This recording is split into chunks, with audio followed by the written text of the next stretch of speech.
आज हम एक ऐसे राजवंश की कहानी में गहराई से उतरने वाले हैं जो कभी सेवक थे, फिर शासक बने और फिर मानो इतिहास के पन्नों में कहीं गुम हो गए। जी हाँ, ये कहानी है शाकंभरी के चाहमानों की। तो हमारी इस पूरी कहानी का आधार है ये दस्तावेज। इसी से हमें चौहानों के बारे में पता चलता है, वही चौहान जिन्हें हम आज चौहान के नाम से जानते हैं।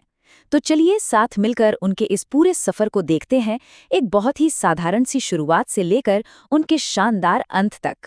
तो यहाँ सवाल ये उठता है कि एक सेवकों का परिवार आखिर वो इतनी बड़ी गाथा का हिस्सा कैसे बन गया। बस यही वो सफर है जिससे हम आज परत दर परत खोलने वाले हैं। तो इस कहानी की शुरुआत जैसा कि होता है, सत्ता के शिखर से नहीं होती, बल्कि उसकी परछाई से होती है। देखते हैं कि चाहमानों ने अपना ये सफर शुरू कैसे किया। सबसे पहली बात तो ये कि चाहमान शुरुआत में राजा थे ही नहीं। 7वीं और 8वीं शताब्दी के दौरान वो तो असल में शक्तिशाली शाही प्रतिहारों के अधीन काम करते थे। मतलब एक तरह के अधीनस्थ शासक थे जिन्हें सामंत कहा जाता था। और यही उनकी कहानी की सबसे बड़ी चाबी है। उनका पूरा का पूरा शुरुआती इतिहास दरअसल आज़ादी के लिए एक संघर्ष था, अपने मालिकों यानी प्रतिहारों की परछाई से बाहर निकलने की एक जबरदस्त कोशिश। और यकीन मानिए, उस जमाने में ये कोई छोटी मोटी बात नहीं थी। तो यहाँ हमें एक धीरे धीरे होता हुआ बदलाव दिखता है।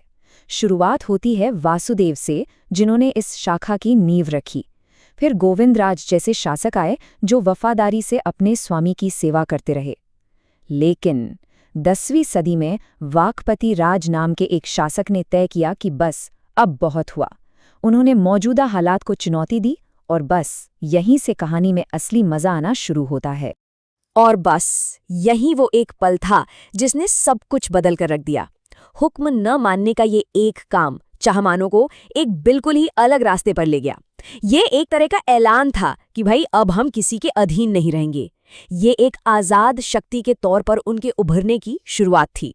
चलिए अब कहानी में आगे बढ़ते हैं और पहुंचते हैं इस राजवंश के शिखर पर।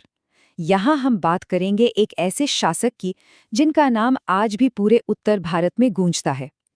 एक ऐसा शख्स जिसकी जीत जितनी मशहूर हुई, उतनी ही उसकी आखिरी हार भी।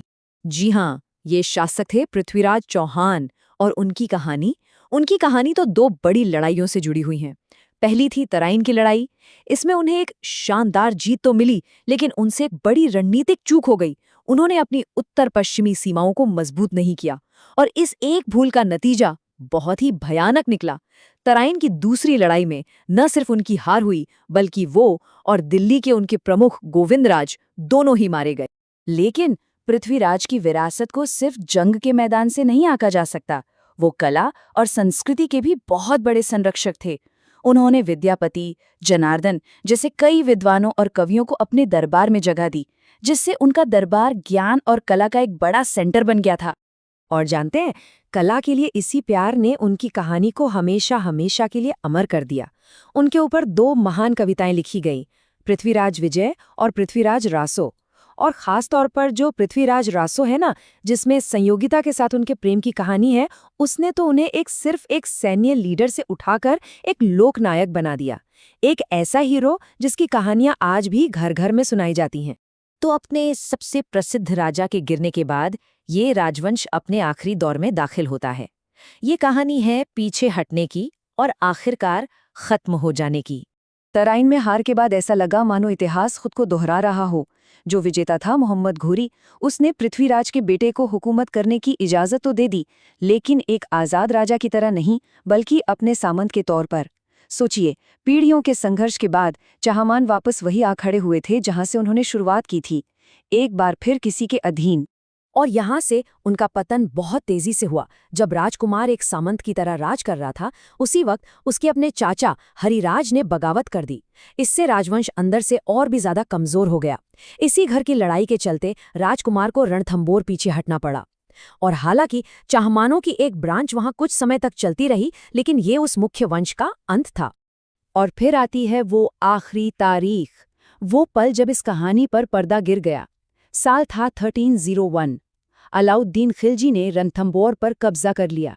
और इसी के साथ चाहमानों की जो आखिरी बड़ी शाखा बची थी वो भी खत्म हो गई। एक महान राजवंश का अध्याय यहीं समाप्त हो गया।